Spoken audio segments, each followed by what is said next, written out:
সবাই কেমন আছো? দেখো ফার্স্টে আজ ভাতটা হয়ে গেছে, পাশে বেগুনটা পুড়িয়ে নিয়েছি। দেখো বেগুনটা টমেটোটাও পুরানো হয়ে গেছে। পুরানো হয়ে যাওয়ার পরে দেখো জলে ধুয়ে নিয়েছি, পরিষ্কার ভালো করে পরিষ্কার করে নিয়েছি।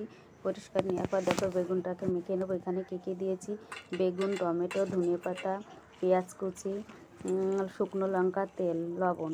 এটাকে দিয়ে দেখো হাত দিয়ে সুন্দর করে আমি মেখে নিয়েছি।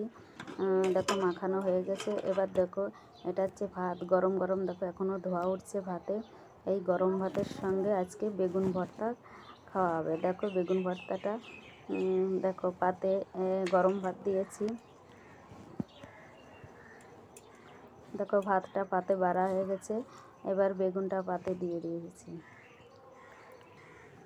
দেখো পাশে দুটো কাঁচা লঙ্কা দিয়েছি, পাতে লবণ দিয়েছি। এটাই আজকের মেনু আমাদের। যাই হোক,